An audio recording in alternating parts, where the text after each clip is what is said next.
21st Century Entrepreneurship with Martin Piskarik. Everybody talks about innovation. Companies believe in innovation. But making innovation a reality is really difficult.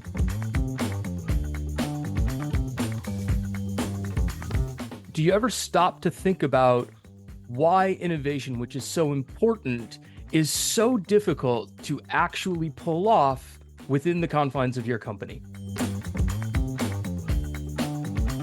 Hi, I'm Danny Nathan. I'm the founder of Apollo 21, a unique company that sits at the intersection of a management consultancy, a product design studio, and a venture studio. We work with companies to answer the question around innovation and how you can bring innovation to life within your organization. Innovation is hard today because organizations, as they grow up, get stuck in the mindset of focusing on what's working today at the expense of what might work tomorrow. And so if we look at the metrics and the guidance that companies follow when they are looking to pursue innovation, what we find is that those metrics are different for companies that are focused on learning and exploring and ultimately trying things that will extend their longevity, that will help them discover new opportunities and new customers, and ultimately create new business models that will propel them into the future. And if you're not looking for that level of exploration, then you're not innovating.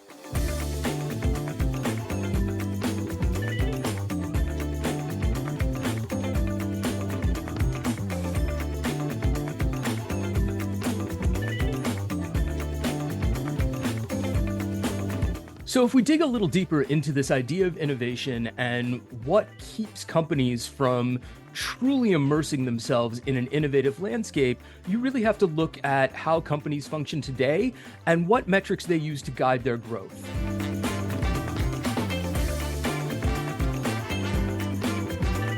So as companies have become more and more established, and if we look at those that we think are exemplary, like publicly traded companies, for example, the key goals that these companies are optimized for is efficiency, risk management, minimizing expenditure of capital, and ensuring that they are wringing every possible cent out of every penny that goes in on the other side.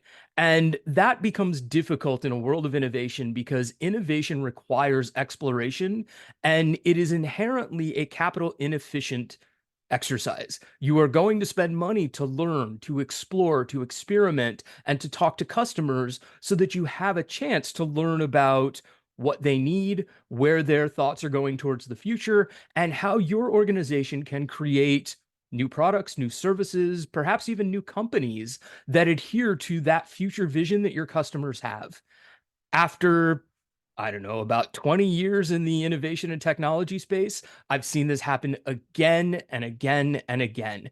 And where we take a core focus is leaning on customer development, for example, to really dig in and understand what the pain points are that your customers are experiencing today, and then align those pain points to the areas where your organization excels so that you can create new opportunities for value for those customers and explore at the bleeding edge of what they're looking for tomorrow so that you can keep up with them today.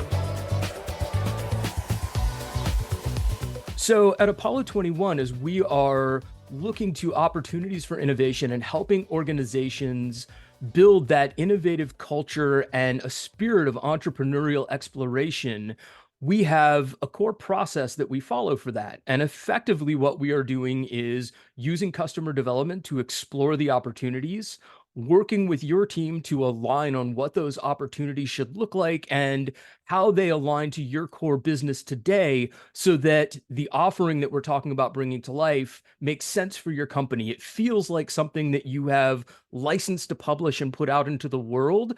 And then we work with you to execute that and bring it to life in a way that allows you to put it in front of customers and really solve that core pain point. And I keep harping on this customer development thing. That's important to us because the more we talk to our customers, the more we find opportunities to understand what their pain points are, where emotion is showing up in the customer journey, where are they getting frustrated, where are they excited, where are they finding the most value in your product. And from there, we can narrow in on what the opportunities are to solve those pain points that they're introducing you to, and ultimately using those solutions to create some sort of new offering, whether it's a new product or an entirely new venture that then your organization can leverage to create absolutely transformative growth.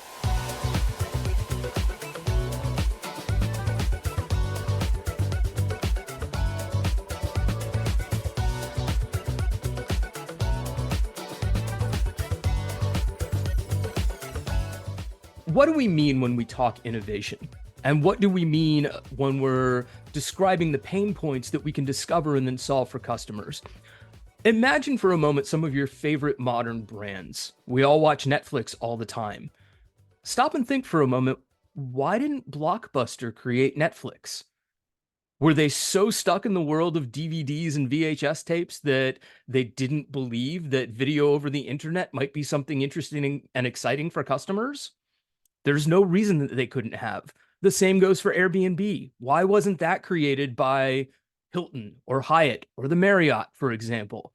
Or any of the other examples that you can think of where you go, the world has really changed from the way that I knew it then.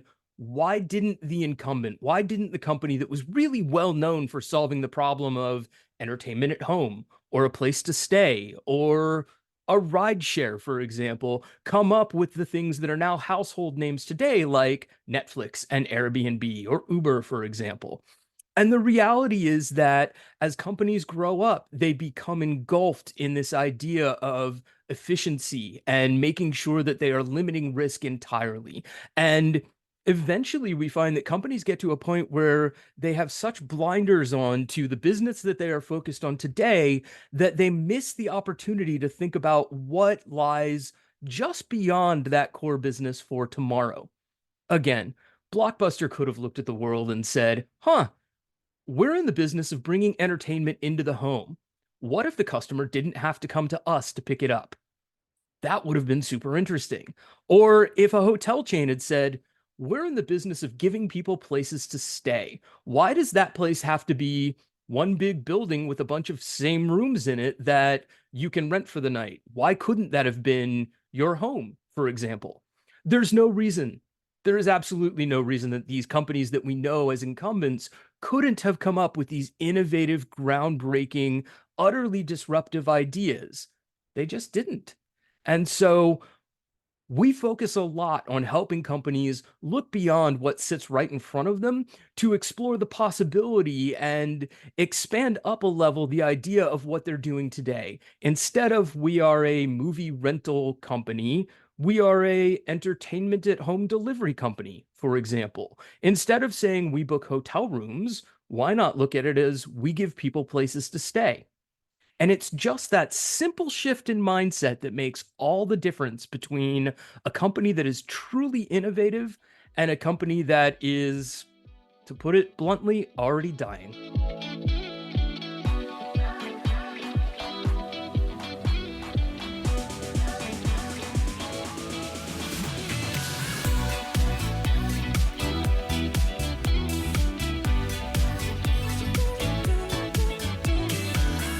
So a lot of folks ask me, what do you do at Apollo 21 to help get over these challenges that surround innovation? And my answer is that it's all driven by process. We have a very clear-cut process through which we approach any of these types of innovation efforts. We start with some simple discovery, and that's really the opportunity for us to embed ourselves into our client's team and to understand very clearly what the business is and what the core challenges are that might help uncover opportunities for innovation and exploration.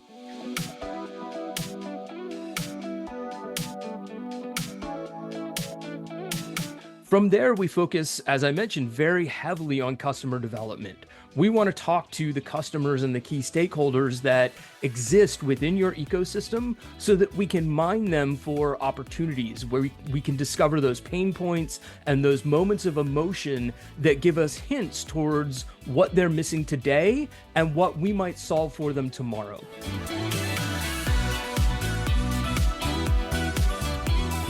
And then lastly, we work with our clients to execute on those ideas. And we take a very crawl, walk, run approach to our style of execution.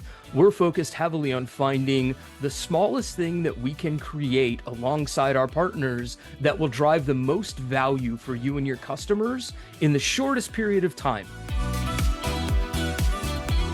That means that you're spending less, it means that you're getting feedback immediately, and it means that we can be iterative and thoughtful about each step of the process as we go through. So we start with something small, we create that, we see how people react to it, and then we layer on the next thing. And over time, what we create is something that looks entirely different and entirely new, but solves a pain point that we have heard from our customers, which makes them feel like they've been a part of the process. It's an amazing customer relationship builder because your customers feel like they have truly had a voice and an opportunity to input into what you're creating.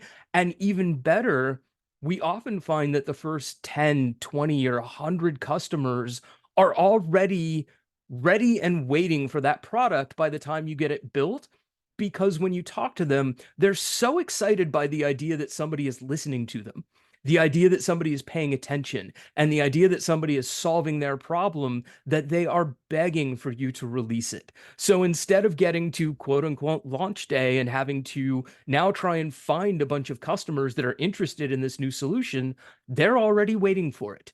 And better yet, they're waiting to share it with people that they know. Hey, I got to talk to company whatever and help them build their new product, something or other. That's an amazing moment. And it's a great way to build customer loyalty over time, to introduce your product to new customers, and to really bring to life the idea that as an innovator, you have your customer's best interest at heart.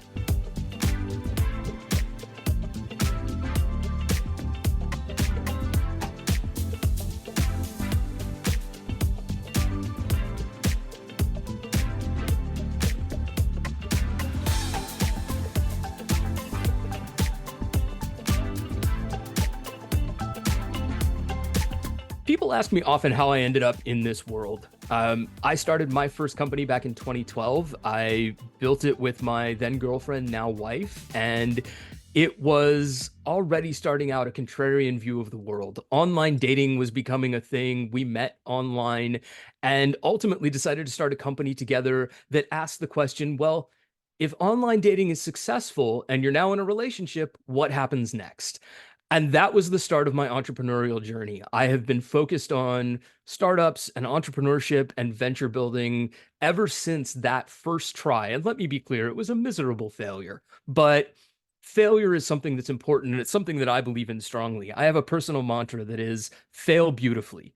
And to me, that is a constant reminder that if you're trying and you're really throwing yourself into something, you're going to fail, but that's okay. We're taught from a young age that failure is bad, that you want to avoid failure at all costs. And I would challenge you to rethink that. Instead of thinking about failure as a negative, think about failure as an opportunity, as a learning experience. I now know what not to do because that didn't work. So how can I go and fail next so that I can learn the next thing? And at some point, you just won't fail. And all of a sudden, you'll look back and go, oh my God, I failed 38 times, but 39 was the magic number. Keep looking for number 39 or 3,900, whatever it is for you. That will take time, but learning to live with failure is something that has made a major change for me and has really shifted my outlook and my ability to keep after entrepreneurial pursuits when, as we all know, it's a really tough business to play in.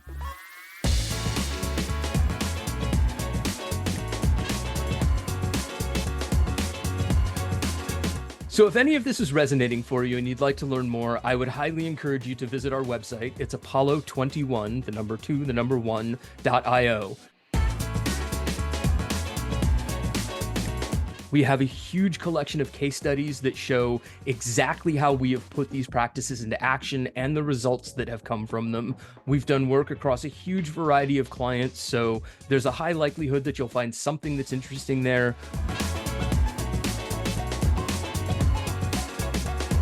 We also have a number of white papers that talk heavily about how to build innovative culture within your organization, how to bring to life that entrepreneurial spirit that fuels you every day. And of course, we have the usual collection of blog posts and videos and podcast episodes and all sorts of fun things that all come together to really enhance what I've been talking about and to share what our view on entrepreneurial and innovative pursuits look like. If you're looking to connect with me personally, please give me a shout on LinkedIn. I am blah, blah, blah / among many on LinkedIn and all social profiles and platforms. Apollo 21, of course, is on social media as well. So if you'd like, you can reach out to us there as well. And every month I run dinners for both early stage founders and for folks in the innovation space. So if you're here in New York and you actually want to sit down and have dinner, please give me a shout. We always love meeting new people. 21st Century Entrepreneurship with Martin Piskarik. Imagine a space where triumphs, trials, and tales of entrepreneurship come alive.